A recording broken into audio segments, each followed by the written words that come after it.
नमस्कार दोस्तों, welcome to Dwivedi classes Prayagraj.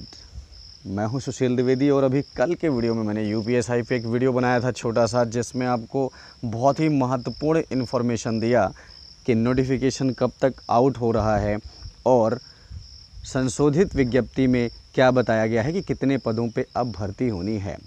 आशा करता हूं आपके बहुत ही काम का वो वीडियो रहा होगा, और अगर अभी तक उस वीडियो को नहीं देखा है तो डिस्क्रिप्शन में लिंक दिया है, जाकर उस वीडियो को ज़रूर देख लें, क्योंकि आज के वीडियो में हम और भी बहुत ही इम्पॉर्टेंट इन्फॉर्मेशन लेके आए हुए हैं कि यूपीएसआई एग्ज़ाम का सिलेबस क्या होता है, एग्ज़ाम पैटर्न क्या होता है, फिज़िकल क्या होता है। इन सभी बातों पर इस वीडियो में डिस्कशन करने के लिए आए हुए हैं। अगर आप भी यूपीएसआई में भर्ती होना चाहते हैं, दरोगा बनना चाहते हैं, तो इस वीडियो को शुरू से लेकर लास्ट तक देखिएगा, आपके बहुत ही काम का ये वीडियो होगा।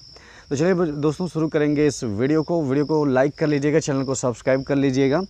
तो क्या है आज की वीडियो में, यूपीएसआई एग्ज़ाम के तहत आप 3 पदों पर आवेदन कर सकते हैं।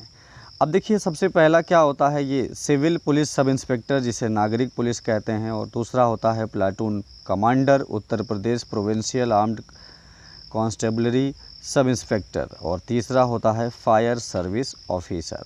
ठीक है, तो ये यूपीएसआई में दोस्तों ये 3 प्रकार के पद होते हैं, आप अपनी पसंद के हिसाब से चयन कर सकते हैं। और यूपी पीआरपीबी ने यूपी पुलिस उप निरीक्षक की परीक्षा में आवेदन के लिए कुछ मापदंड तय किए हैं, जिसको आपको पूरा करना ही होगा, तो आप यूपी में सब इंस्पेक्टर बन सकते हैं। अगर नहीं पूरा करेंगे तो नहीं। अब देखिए, UP police SI exam eligibility criteria में क्या है, यूपी पुलिस भर्ती के लिए आवेदन से पहले सभी आवेदकों से यह निवेदन किया जाता है कि वो पहले अपनी पात्रता की जांच कर लें, या फिर जो फिजिकल होना चाहिए वो सभी आपका कंप्लीट होना चाहिए। उत्तर प्रदेश पुलिस उप निरीक्षक की परीक्षा मापदंड इस महत्वपूर्ण निम्नलिखित कारकों पर निर्भर करती है। क्या क्या है इसमें, एजुकेशनल क्वालिफिकेशन हो, नेशनैलिटी हो, हाँ, एज लिमिट हो, फिजिकल एबिलिटी हो और मेडिकल क्वालिफ़िकेशन हो। ये सभी पात्रता अगर आप पूरी करते हैं तभी आपको आवेदन करना चाहिए। चलिए, क्वालिफ़िकेशन की अगर मैं बात करूं तो प्लाटून कमांडर जिसे एसआई नागरिक पुलिस के लिए किसी भी मान्यता प्राप्त विश्वविद्यालय से स्नातक की डिग्री या सरकार द्वारा अनुमोदित कोई भी समकक्ष योग्यता, यानी कि जो नागरिक पुलिस है उसके लिए आपको ग्रेजुएट होना चाहिए, बीए बीएससी व्हाटएवर कोई भी होना चाहिए। और अग्निशमन द्वितीय अधिकारी के लिए किसी भी मान्यता प्राप्त विश्वविद्यालय से विज्ञान में स्नातक की डिग्री यानी कि बीएससी या सरकार द्वारा अनुमोदित कोई समकक्ष योग्यता। यदि किसी उम्मीदवार ने आवेदन पत्र भरने के समय एक बताई हुई शैक्षिक योग्यता हासिल नहीं की है तो ऐसे उम्मीदवार की उम्मीदवारी रद्द कर दी जाएगी। UP police eligibility criteria, nationality में क्या है आप जानते हैं, भारतीय नागरिक होना चाहिए। उसके अलावा अगर तिब्बती शरणार्थी है जो 1 जनवरी 1962 से पहले भारत में स्थायी रूप से रहने के इरादे से भारत आए थे, ये भी कर सकते हैं अप्लाई। वो व्यक्ति जो पाकिस्तान, श्रीलंका, बर्मा, केन्या के पूर्वी दक्षिणी देशों, तंजानिया के संयुक्त गणराज्य, युगांडा, जाम्बिया जैसे इथियोपिया, मलावी, वियतनाम से स्थायी रूप से प्रवास कर चुके हैं भारत में बसने के लिए। अब एज लिमिट की बात किया जाए तो दोस्तों इसके लिए आपकी 21 से 28 वर्ष के बीच में उम्र होनी चाहिए, और आरक्षण के अनुसार एज रिलैक्सेशन भी है, लाइक SC ST OBC की श्रेणी में अगर आप आते हैं तो इस नियमानुसार अधिकतम आयु सीमा 5 साल की छूट दी जाएगी। वहीं एक सर्विस मैन के लिए ऊपरी आयु सीमा से 3 वर्ष की आयु छोड़ दी गई है। ठीक है, मीन्स कि वैसे एज तो 21 से 28 वर्ष चाहिए, लेकिन अगर आप रिजर्व कैटेगरी में हैं तो अधिकतम 5 साल की है, और अगर एक सर्विस मैन हैं तो 3 साल की एज का छूट मिलती है। एसआई बनने के लिए शारीरिक योग्यता क्या होना चाहिए, इस पर भी बात कर लिया जाए। किसी अभ्यर्थी की फिजिकल एलिजिबिलिटी में फिजिकल स्टैंडर्ड, शारीरिक मानक और फिजिकल एफिशिएंसी यानी शारीरिक दक्षता को देखा जाएगा। अब देखिए, यहाँ पे पुरुष अभ्यर्थियों के लिए न्यूनतम शारीरिक मानक क्या होना चाहिए और महिला के लिए क्या होना चाहिए, ये देख लेते हैं हम। सबसे पहले ऊंचाई की बात करें तो सामान्य, अन्य पिछड़े वर्ग और अनुसूचित जातियों के पुरुष अभ्यर्थियों की न्यूनतम ऊंचाई 168 सेंटीमीटर होनी चाहिए। कहने का मतलब ये है कि हाइट में किसी प्रकार की छूट नहीं है, न्यूनतम हाइट आपकी 168 सेंटीमीटर होनी चाहिए। वहीं अगर आप अनुसूचित जनजाति से आते हैं तो आपकी ऊंचाई 160 सेंटीमीटर होनी चाहिए। यानी कि जो एसटी कैटेगरी के होते हैं उन लोगों को हाइट में भी छूट है, 160 सेंटीमीटर मिनिमम होना चाहिए। चेस्ट की बात करें यानी सीने की, तो सामान्य और अन्य पिछड़े वर्गों और अनुसूचित जातियों के अभ्यर्थियों के लिए न्यूनतम सीने का माप बिना फुलाए 79 सेंटीमीटर और फुलाने पर 84 सेंटीमीटर होना चाहिए। तो ये फिजिकल आप अपना फ़िलहाल इसे तो तैयार कर सकते हैं, अगर थोड़ा बहुत कम ज़्यादा है तो समय से पहले थोड़ी मेहनत करके आप इसे कंप्लीट कर सकते हैं। हाइट की बात नहीं करते, लेकिन बाकी चीज़ों को। अनुसूचित जनजाति से आने वाले अभ्यर्थियों के लिए न्यूनतम सीने का माप 77 सेंटीमीटर और फुलाने पर 82 सेंटीमीटर होना चाहिए। कुल मिलाकर पुरुष अभ्यर्थियों के लिए न्यूनतम 5 सेंटीमीटर सीने का फुलाव अनिवार्य है। ठीक है। पुरुष अभ्यर्थियों को 4.8 किलोमीटर की दौड़ अधिकतम 28 मिनट में पूरी करनी होनी चाहिए।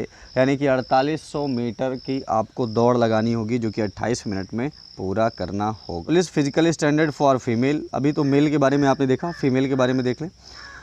ऊंचाई क्या होना चाहिए? 152 सेंटीमीटर होना चाहिए।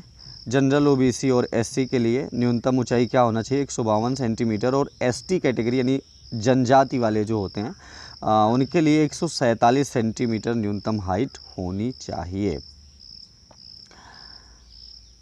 महिला अभ्यर्थियों का न्यूनतम वजन 40 किलोग्राम होना चाहिए।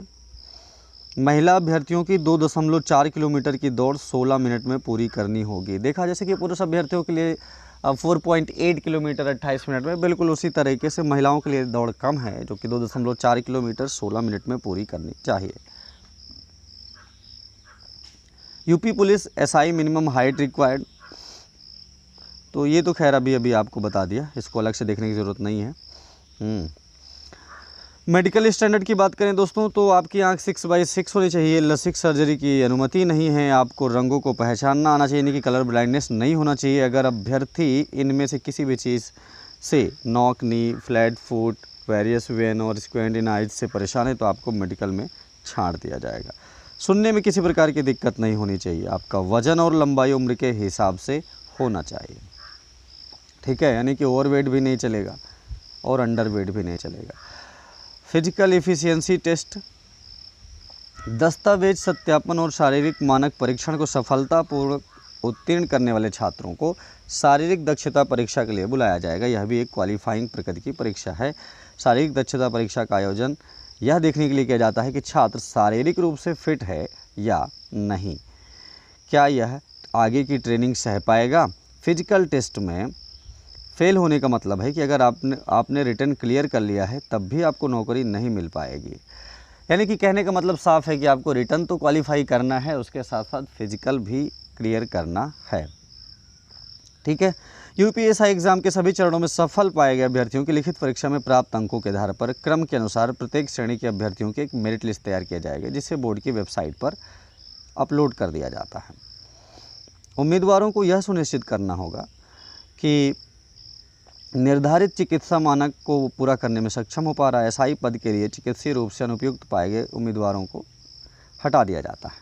जिन अभ्यर्थियों का नाम मेरिट लिस्ट में होगा उन्हें ही केवल मेडिकल टेस्ट के लिए बुलाया जाएगा, जिसके बाद आपकी ट्रेनिंग शुरू हो जाएगी, जिसके बाद आप यूपी एसआई के पद पर ज्वाइन कर सकते हैं। मेडिकल एग्जामिनेशन का उद्देश्य यह सुनिश्चित करना है कि चिकित्सीय रूप से फिट उम्मीदवारों को ही एसआई के पद पर नियुक्त किया जाएगा।